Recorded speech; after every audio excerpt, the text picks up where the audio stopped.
Issuing a divorce petition is little more than a paperwork exercise, so long as both partners agree. It is, however, essential to get this paperwork right.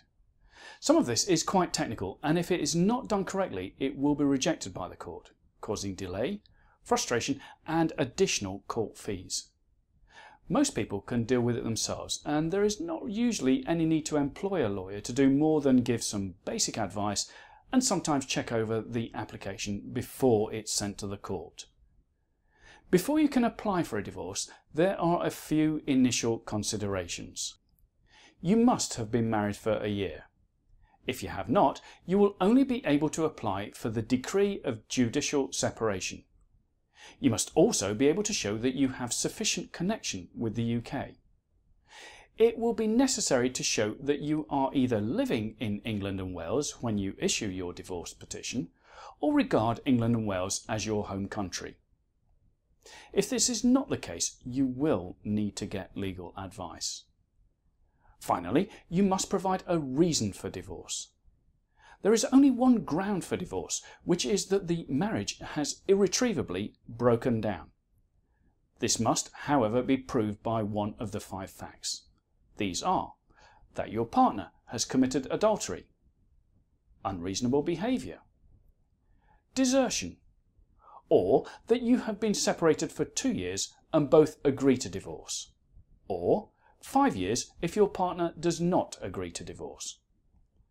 The divorce process is started by filing an application, commonly called a petition, in a county court which deals with divorce. This will be prepared by the person initiating the divorce, who will then be called the petitioner, and the other spouse will be referred to as the respondent. The divorce petition and your original marriage certificate, or a certified copy, is then sent to the court with the required court fee. This is currently £410, but if you are on a low income and unable to pay, you can apply for a fee exemption. The court will carefully check the divorce documents and allocate a case number if all is correct. They will then post a copy of the petition along with an acknowledgement of service form, asking your partner to confirm that they have received the petition and whether they consent to the divorce. When he or she returns this form completed to the court, you will be notified and sent a copy, and you can then apply for pronouncement of what is known as Decree Nisi.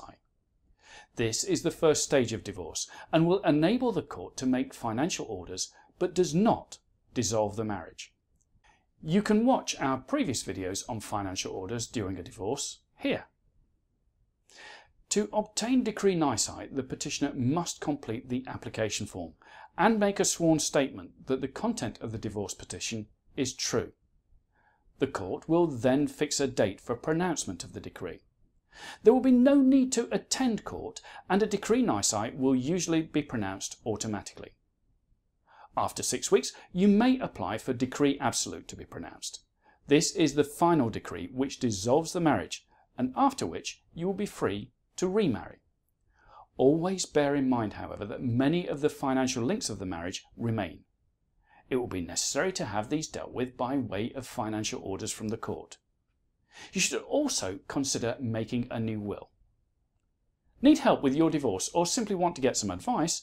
Just click the link now at the top of our website or in the description of this video. LegalZone. Getting legal advice has never been so easy.